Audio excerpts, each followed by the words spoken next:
retrouvez maintenant La foi prise au mot, votre émission de formation chrétienne présentée par Régis Burnet. Aujourd'hui, le droit canonique, avec Monseigneur Jean-Jacques Boyer, official interdiocésain, et Maître Cécile Hatt, avocate ecclésiastique. Bonjour et merci de nous retrouver pour La foi prise au mot, votre émission hebdomadaire de formation consacrée aujourd'hui au droit canon. Lorsqu'on parle de droit canon ou de droit canonique, c'est souvent pour évoquer les annulations de mariage et l'on oublie souvent que ce code, propre à l'Église, a des domaines de compétences variés. Alors je vous propose aujourd'hui d'aller plus loin et d'essayer de savoir ce qu'est ce droit canonique. Sur quoi porte-t-il? Ne concerne-t-il que les clercs ou bien aussi les laïcs? Comment fonctionne-t-il? Pour y répondre en plateau, Monseigneur Jean-Jacques Boyer, official interdiocésain, bonjour. Bonjour. Vous allez aussi nous expliquer ce que c'est qu'un officiel interdiocésain.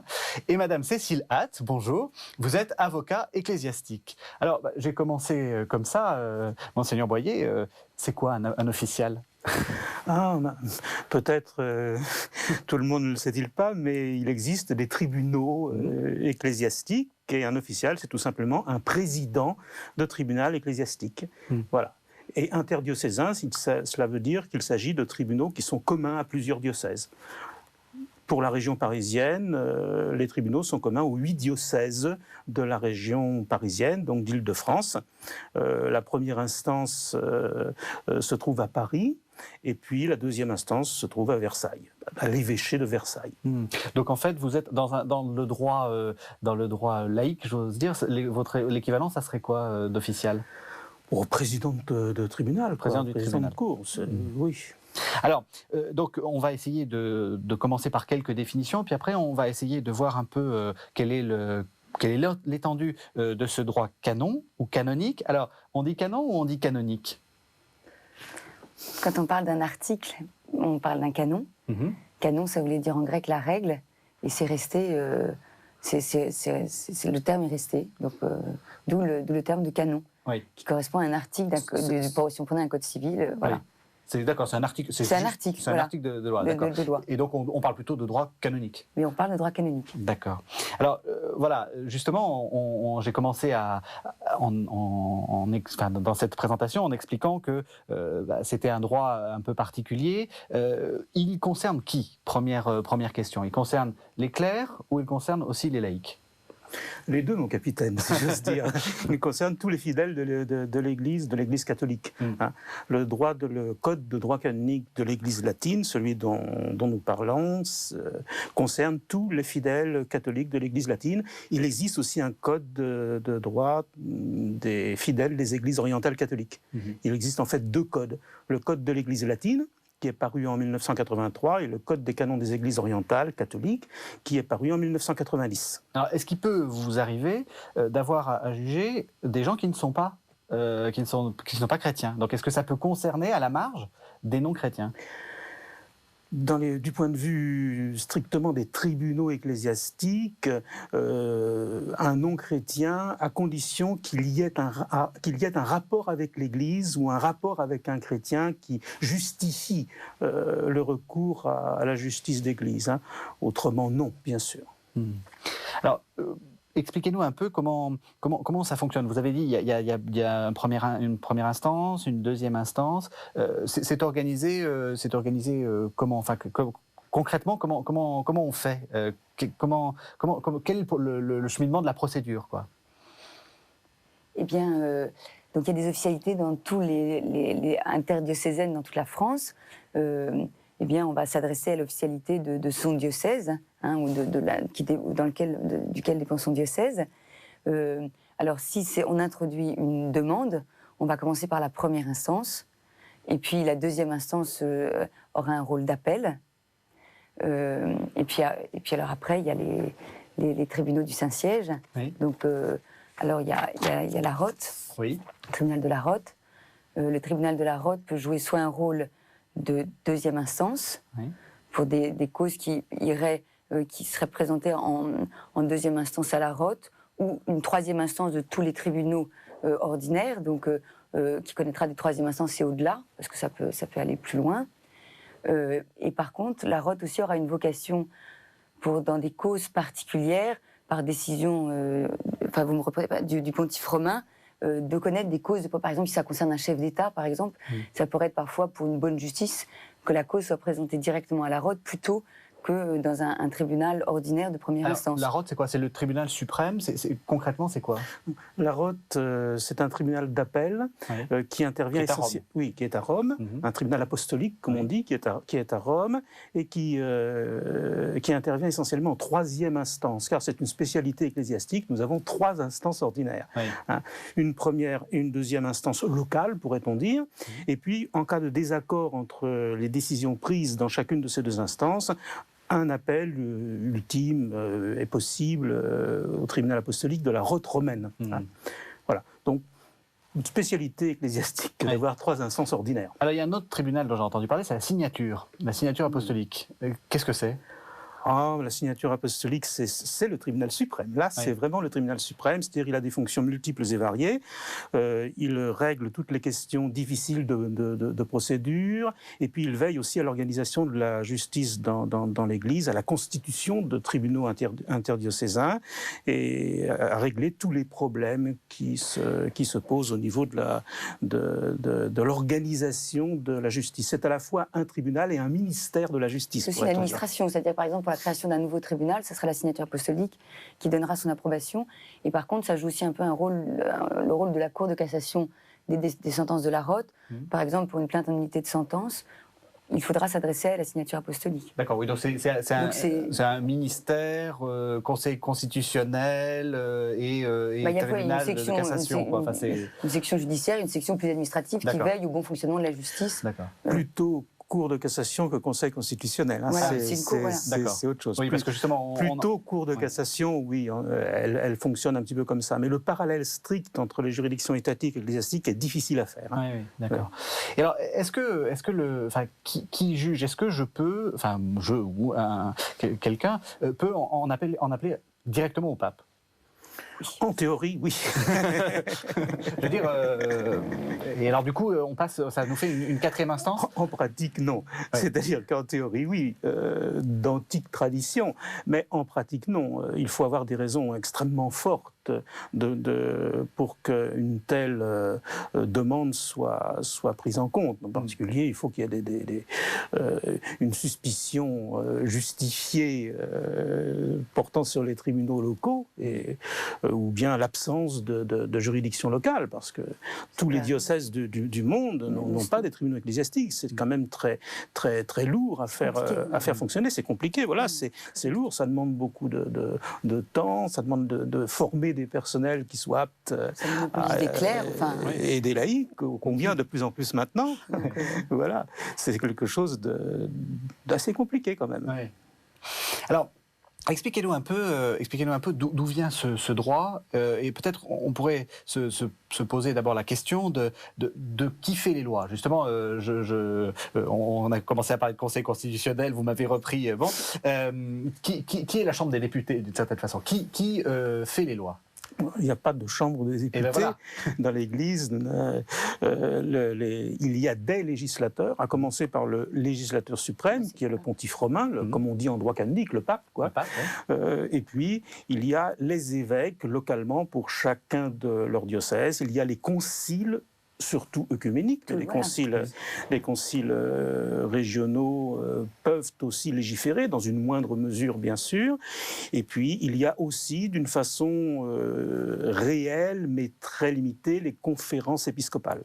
Voilà qui sont les législateurs dans l'Église. Donc, pas de chambre des députés, mais des autorités collégiales ou personnelles qui légifèrent, le tout étant évidemment de légiférer de façon cohérente. C'est-à-dire qu'un législateur inférieur, comme on dit, ne peut pas légiférer en opposition avec un législateur supérieur. Il y a donc un ordonnancement hiérarchique à respecter. C'est un peu comme avec l'Europe, il y a un principe de subsidiarité. Voilà. Alors le principe de subsidiarité, c'est en pratique, c'est un petit peu en pratique dans l'usage qu'en fait l'Église, qui n'est peut-être pas tout à fait celui qu'on en fait dans la société civile. Une autorité supérieure ne fait pas ce qu'une autorité inférieure légitime peut faire et doit faire.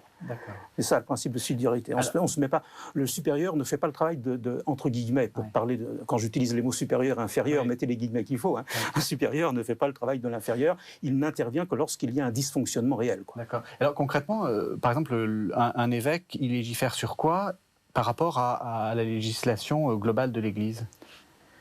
Et là où la législation globale de l'Église lui laisse la place de légiférer, c'est-à-dire au XXIe siècle, dans assez peu de domaines, disons, surtout dans le domaine de l'organisation de l'Église particulière.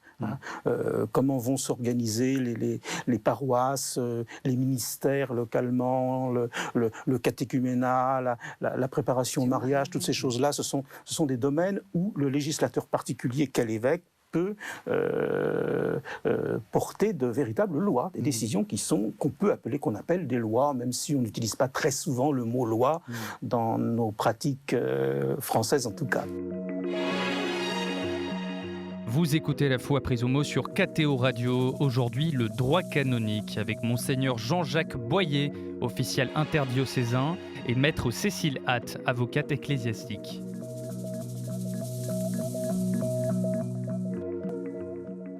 Alors, du coup, on a une sorte de confusion un peu des pouvoirs, parce que celui qui légifère est aussi celui qui peut juger, le pape peut juger, et celui qui va appliquer la sentence. C'est pas très démocratique tout ça. Il n'y a pas de séparation des pouvoirs.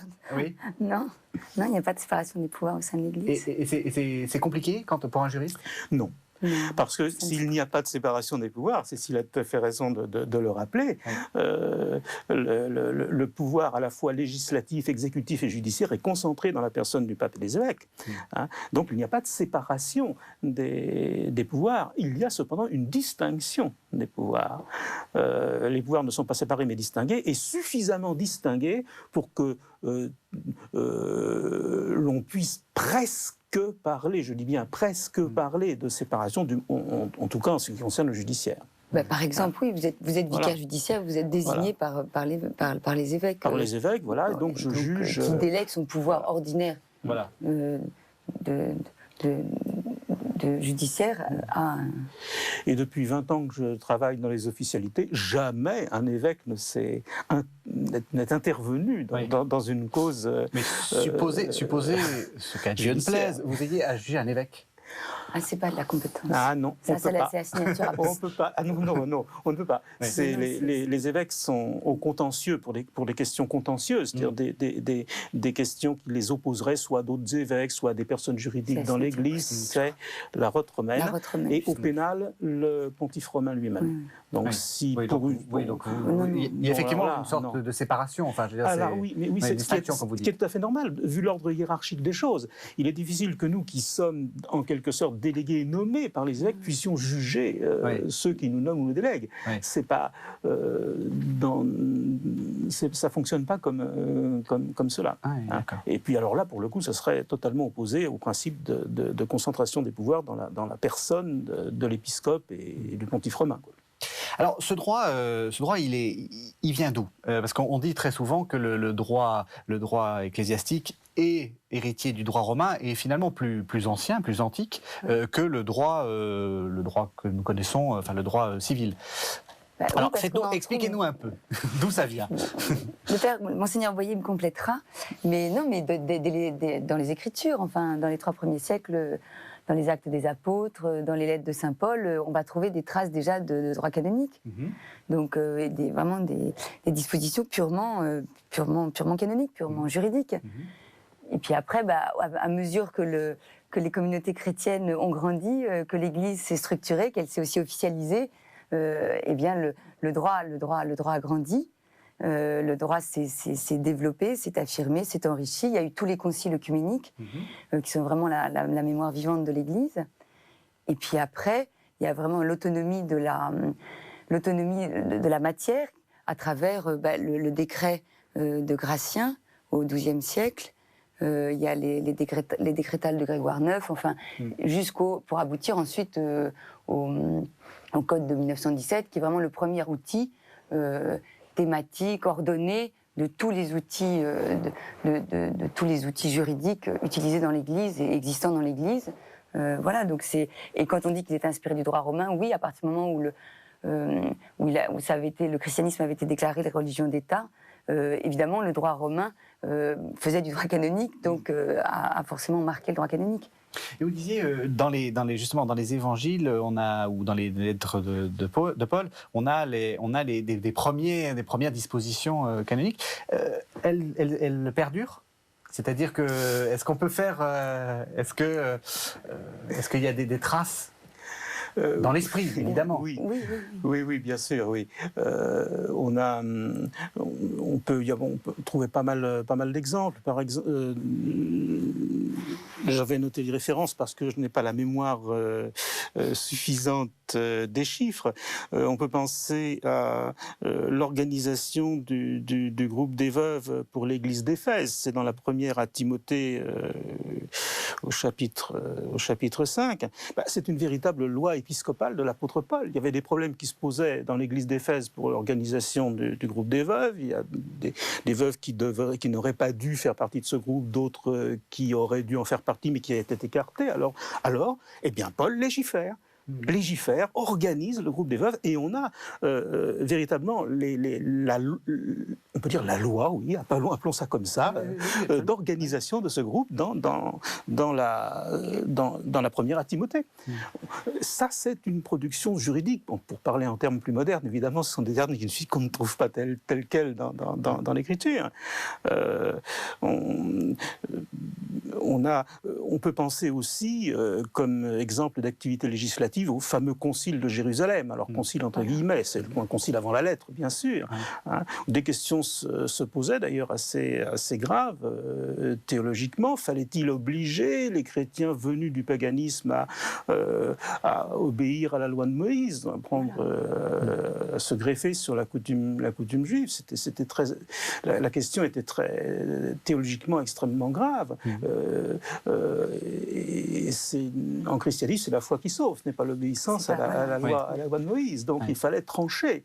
Et ce qu'a fait l'Assemblée de Jérusalem, on s'est contenté d'imposer aux chrétiens d'origine païenne, mais comme le minimum qui paraissait vital à l'époque, à savoir de s'abstenir des viandes, des sacrifices offerts aux idoles, des viandes non saignées et des unions illégitimes.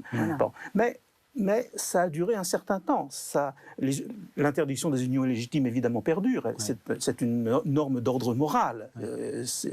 Mais l'interdiction les autres interdictions ont perdu de leur pertinence dans la vie de l'Église au fur et à mesure où l'Église naissante s'est séparée du tronc juif. Ces ordonnances, ces premiers canons avant la lettre de l'Assemblée de Jérusalem ont perdu sont devenus caducs, sont tombés d'elles-mêmes. Parce que c'est un droit qui évolue beaucoup. Justement, vous avez cité le code de 1917, il y a le code de 1983. Est-ce qu'il y a eu beaucoup d'évolutions? Est-ce que c'est quelque chose qui bouge? Oui. Ah oui? Oui. Ça bouge avec l'Église. L'Église bouge, vous savez, vous êtes bien placé pour le savoir. C'est propre au droit. Le droit, c'est toujours une traduction historique. C'est vraiment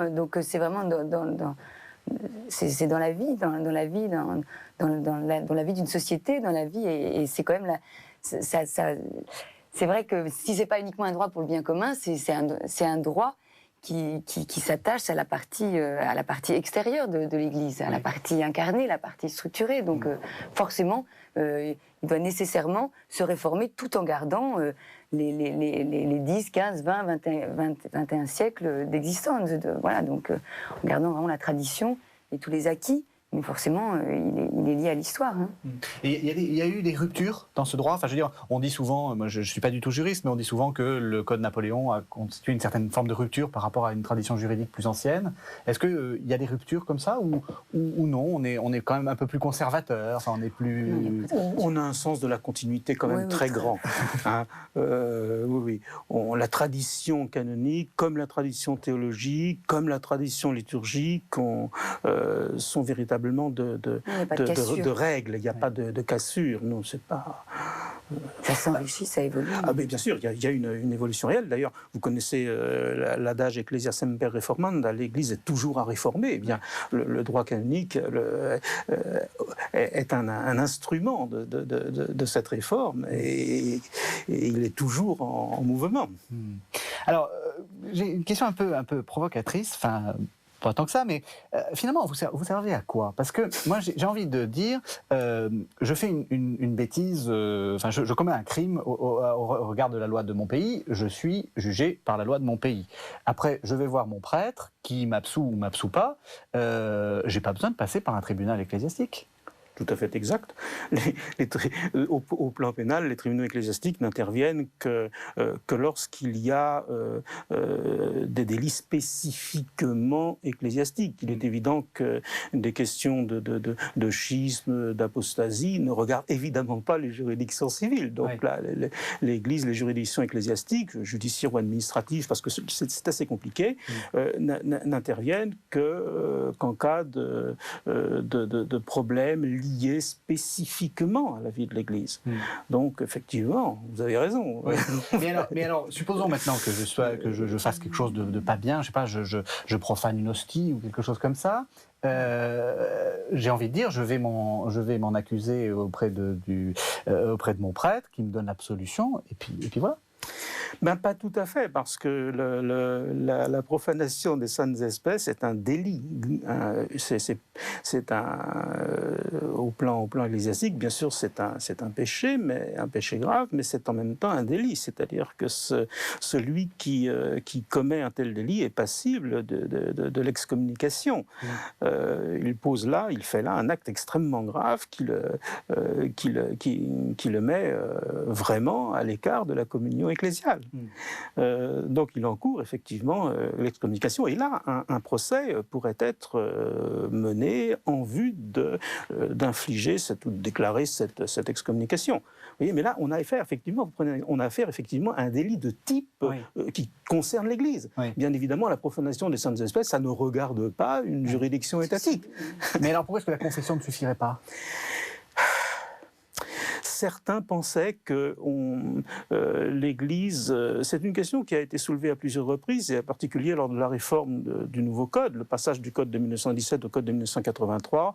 On pensait qu'une discipline pénitentielle aurait suffi, qu'il n'y avait pas besoin pour l'Église de conserver un droit pénal avec des procès pénaux, avec des vrais peine au sens où on l'entend depuis la nuit des temps, mais le législateur, en l'occurrence Jean-Paul II, a pensé qu'il était mieux de conserver le système pénal, ne serait-ce que pour insister de façon plus visible, à la fois plus symbolique, plus visible, sur la gravité particulière de certaines fautes déjà graves.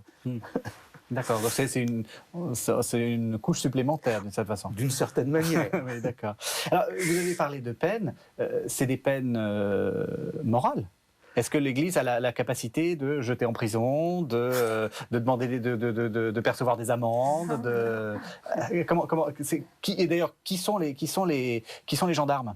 Quelle est la force publique, le bras armé ? Ben, il n'y a pas de bras. Vous ne brûlez plus personne. Depuis longtemps. Sans compter qu'on n'a jamais vraiment brûlé. Oui. C'était, ou du moins formellement, c'était le bras séculier qui s'en chargeait. Mais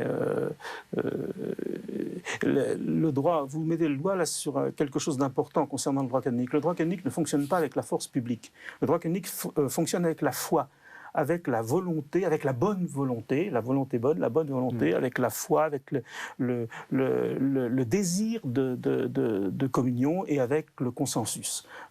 Je n'obéis pas à ce que me demande le législateur parce qu'il veut m'y forcer. Je lui obéis parce que je pense que c'est bon pour l'Église, pour la communion ecclésiale, pour l'unité de l'Église de le faire. Ce n'est pas la force qui fait la valeur du droit, d'une certaine manière, c'est la foi, c'est la volonté de vivre dans la communion de l'Église. Et de vivre son baptême, tout simplement. Ben oui, puisque c'est par le baptême. Puisque c'est par le baptême qu'on lui est incorporé. Voilà, donc à partir de là, on est sujet de cette Église qui est vraiment une médiation. Oui. Une médiation avec comme finalité le salut des âmes. Donc après... à chacun de... Parce que les gens que vous rencontrez, donc vous êtes avocat, vous les conseillez, vous-même vous les défendez. Les gens que vous rencontrez viennent, enfin, aller au tribunal ecclésiastique, c'est déjà une démarche de foi. Il y a pas de, enfin, je veux dire, vous n'êtes pas en phase avec des gens qui ont envie de vous dire. C'est plus compliqué que ça. C'est une recherche de vérité. Voilà, donc c'est bon. Moi, je ne m'occupe que de reconnaissance de l'unité de mariage, et donc c'est une démarche pour faire la vérité, pour comprendre, pour aussi pour souhaiter parfois être en pleine communion avec l'Église, mais c'est pas forcément la motivation de cette démarche. C'est pour faire le deuil, pour se pardonner, être pardonné, pour voilà.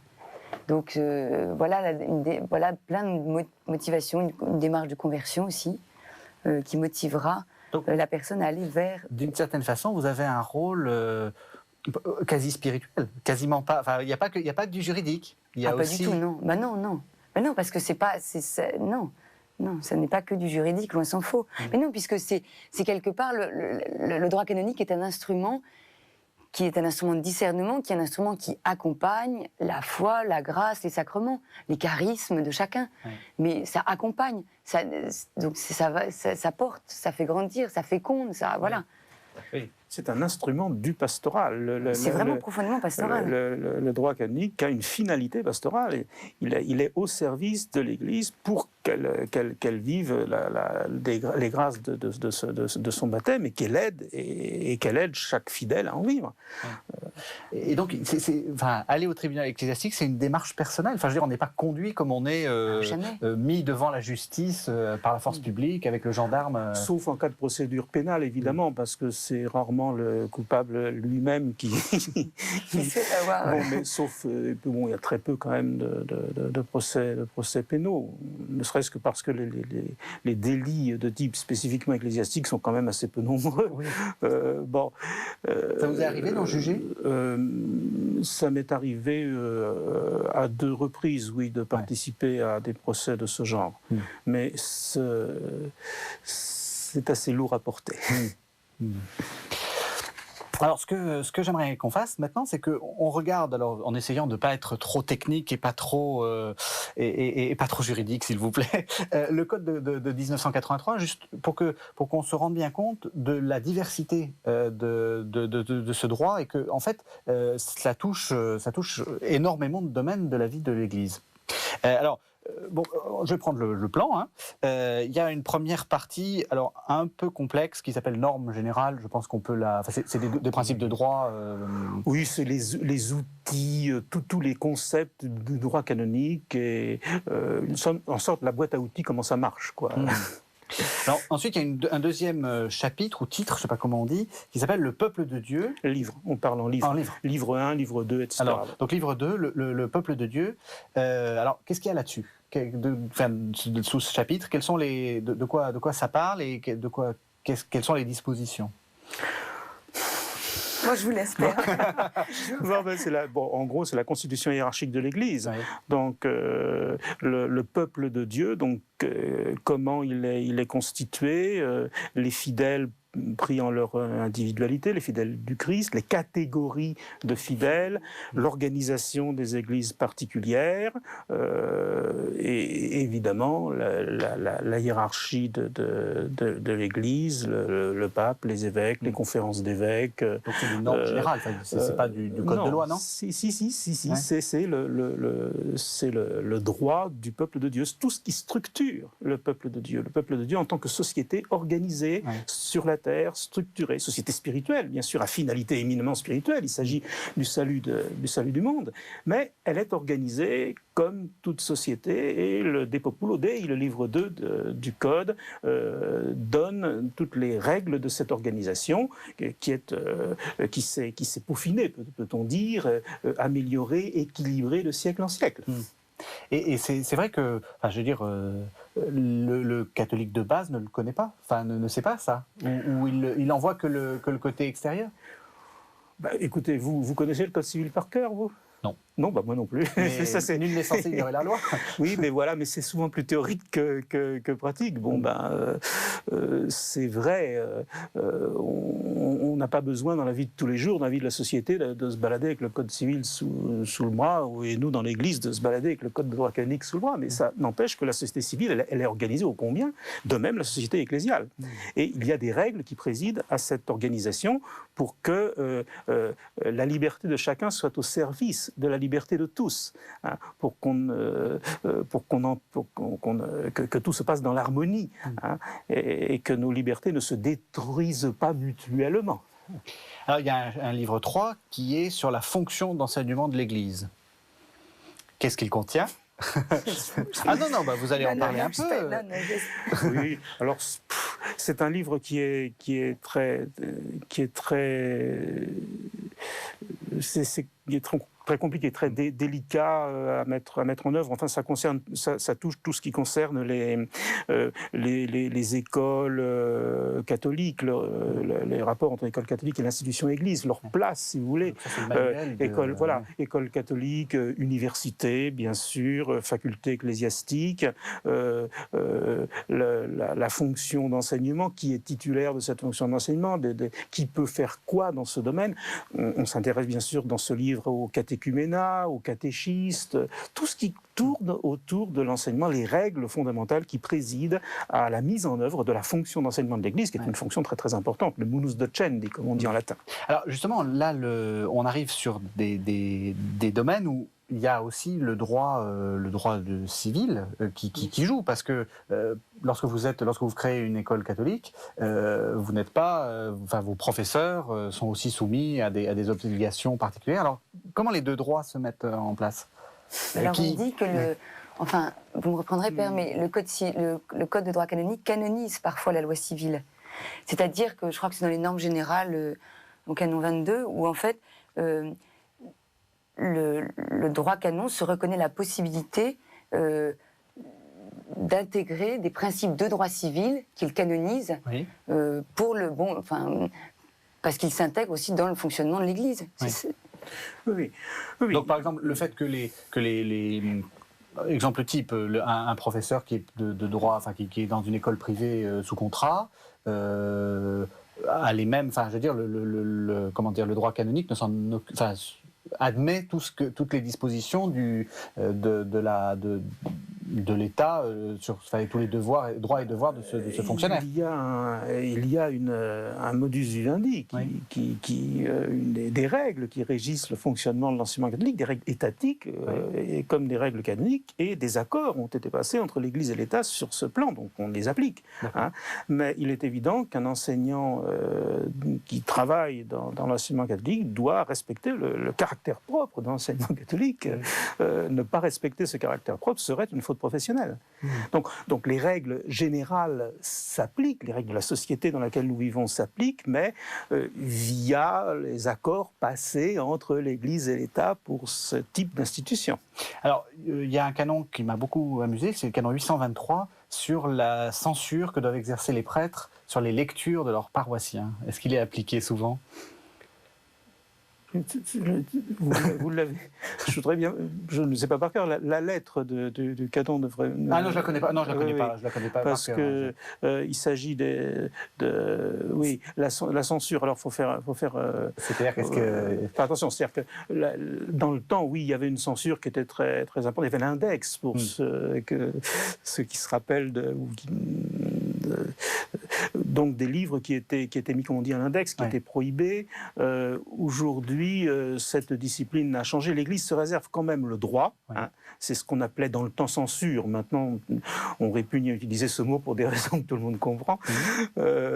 L'Église se réserve quand même le droit de dire ceci est conforme à la foi catholique, ceci n'est pas conforme à la foi catholique. Et elle se le réserve parce que les fidèles ont droit de savoir ce dont ils retournent, bien sûr. Vous écoutez La Foi prise au mot sur KTO Radio. Aujourd'hui, le droit canonique avec Monseigneur Jean-Jacques Boyer, official interdiocésain, et Maître Cécile Hatt, avocate ecclésiastique.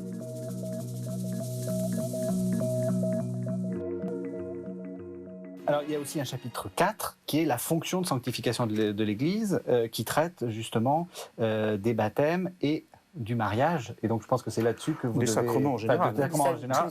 Mais je pense que c'est là où, puisque vous êtes spécialiste de ça, vous devez le connaître par cœur, ce chapitre 4. Non, je connais pas par cœur.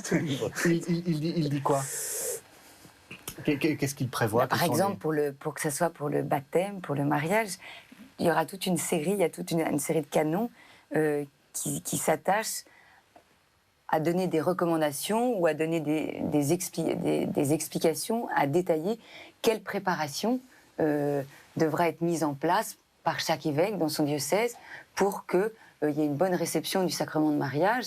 Donc, il y aura aussi des recommandations pour une bonne préparation spirituelle, comme par exemple dans le mariage, il est souhaité de recevoir le sacrement de la confirmation, si possible, si c'est faisable, si c'est c'est toujours dans du domaine du possible et du souhaitable, bien sûr.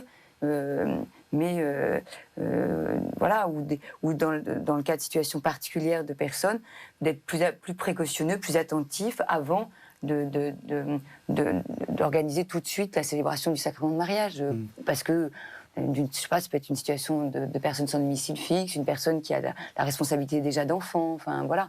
Là, il y aura une situation plus particulière où c'est toute une... À la fois, donc ça s'attache à la fois à identifier des situations de personnes particulières, et puis aussi l'organisation générale de préparation, alors pour le baptême des parents, et de leur engagement, voilà. Et ça pour tous les sacrements, c'est-à-dire que tout ce qui concerne la question de qui est ministre du sacrement, qui peut recevoir le sacrement, les conditions pour recevoir, la préparation au sacrement, les rites qui peuvent être utilisés, les conditions de validité, de licéité, tout ça, le livre 4 s'en occupe. Et puis alors évidemment, il y a un chapitre par sacrement. Est-ce qu'il y a lieu ici, par exemple? Pas seulement pour le mariage, mais pour tous les sacrements, est-ce qu'on peut le faire? Les lieux aussi, effectivement. Le lieu est important. Enfin, il y a des lieux, c'est pas possible. Pour le mariage, on peut célébrer théoriquement, en cas d'urgence, les sacrements principaux là où on se trouve. En particulier le baptême, mais quand il n'y a pas de questions d'urgence, il y a des règles à suivre pour la dignité et la beauté de la célébration. Et tout ça, ça se trouve dans le code. Il y a des règles. Tout n'est pas... Le code n'est pas non plus un livre de recettes. C'est-à-dire tout n'est pas expliqué dans les détails. C'est des directions assez précises. Voilà. Ce sont souvent des lois cadres, je dirais. Je ne sais pas si le mot peut être utilisé. On peut utiliser ce mot-là, je crois. Ce sont sous la responsabilité de l'évêque de permettre qu'elles soient mises en œuvre dans tout ça. Ou de les préciser dans un contexte diocésain particulier. Voilà, exactement. Le chapitre 5, le livre 5, pardon, c'est les biens temporels dans l'Église. Donc, c'est quoi? C'est qui possède quoi? Non. Un peu si quand même. Ouais. En gros, c'est l'acquisition et l'aliénation des biens ecclésiastiques. D'abord, qu'est-ce que c'est que des biens ecclésiastiques? Qu'est-ce qu'on peut considérer comme biens appartenant à l'Église, biens ecclésiastiques? Et puis, comment les règles concernant leur acquisition et leur aliénation. Alors, bien évidemment, on est très lié à la loi du pays dans lequel on se trouve. Il s'agit là de règles spécifiques à l'Église qui s'ajoutent aux lois du pays. Le droit canonique étant un droit universel, ce qu'on trouve dans le Code vaut théoriquement pour tous les pays du monde. Mais évidemment, chaque pays a sa législation particulière, particulièrement dans le domaine des biens matériels.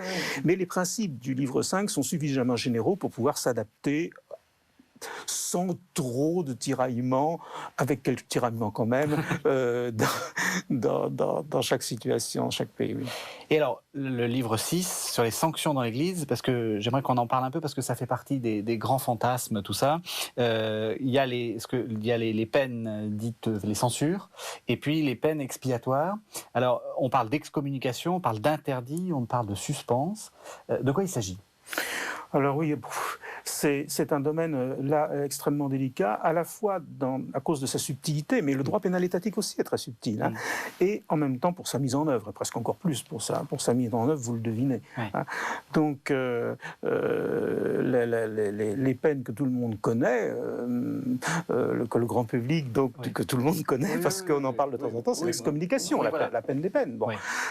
Et puis l'interdit dont vous venez de parler, c'est une mini-excommunication, et puis la suspense, c'est les 3 peines classiques qu'on appelle des censures, bien que le mot effectivement puisse se prêter à plusieurs sens. En tout cas, ces 3 peines, excommunication, interdit, censure, sont les peines les plus spécifiquement ecclésiastiques, pourrait-on dire.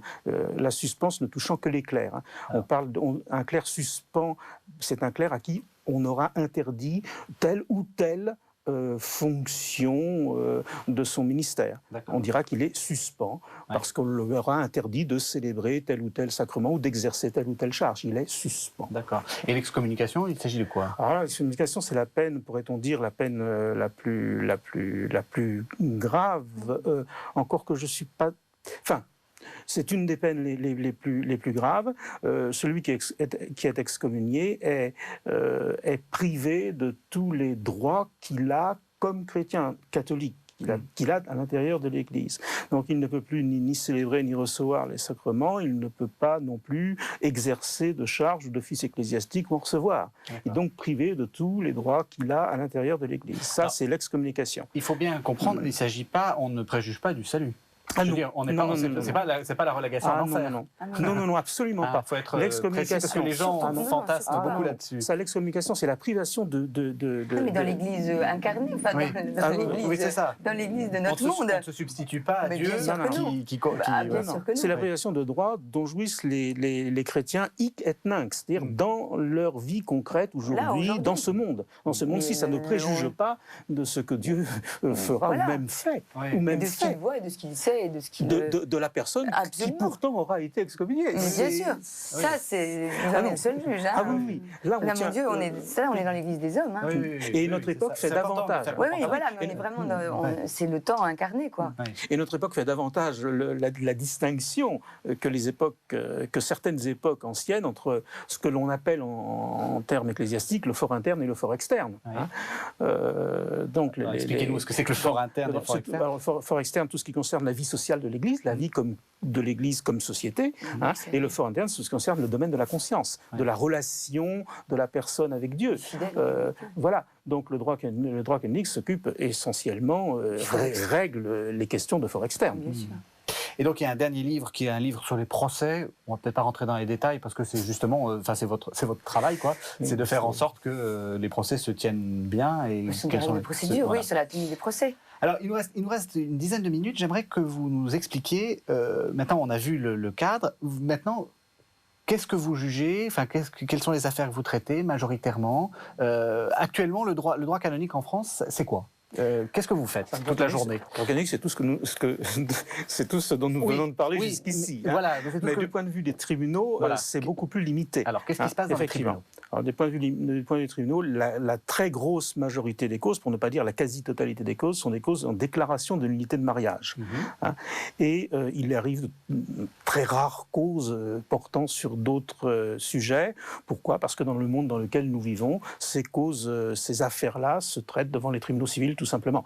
Donc, dans l'Église, on ne s'occupe, comme je vous le disais au début, que de questions spécifiquement ecclésiastiques. Et la question la plus fréquemment rencontrée chez nous est celle des déclarations de nullité de mariage, puisque le mariage des baptisés est un sacrement de l'Alliance nouvelle. Alors, justement, qui rencontrez-vous? Qui sont ces gens qui viennent Ce sont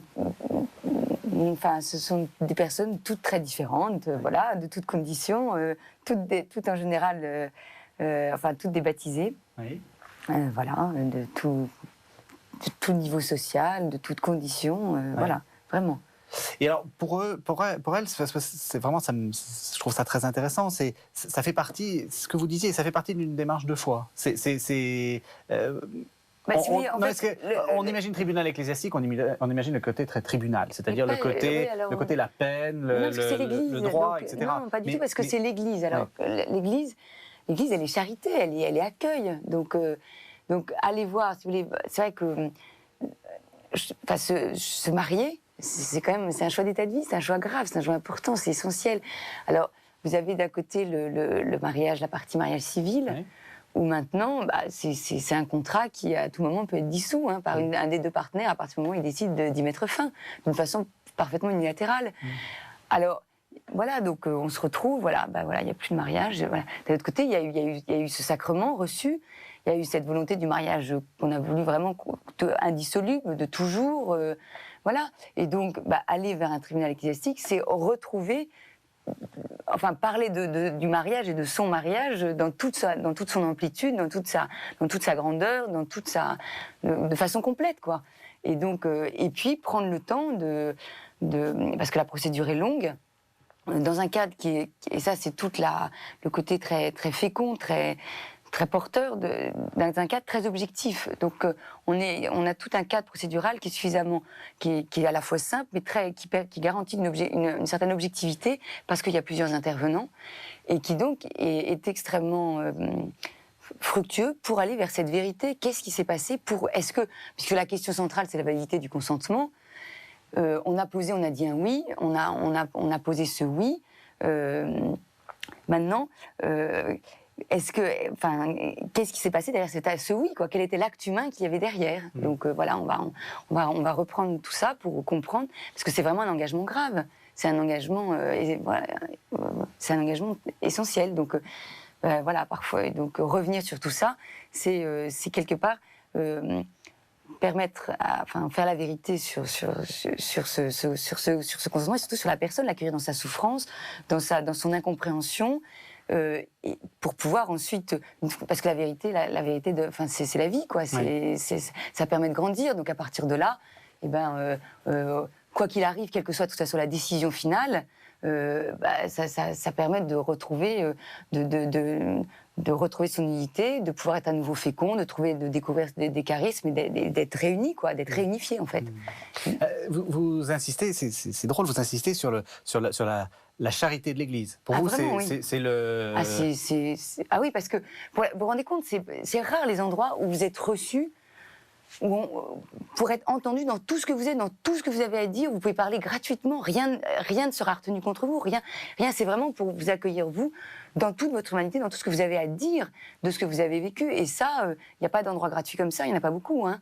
Parce que c'est soit vous êtes dans un cabinet de psy, le psy c'est payant, c'est 1 heure, là vous n'avez pas de temps limité, je veux dire, c'est sans limite, hein. C'est vous qui recevez les gens ou c'est moi, mais c'est aussi tous ces prêtres juges.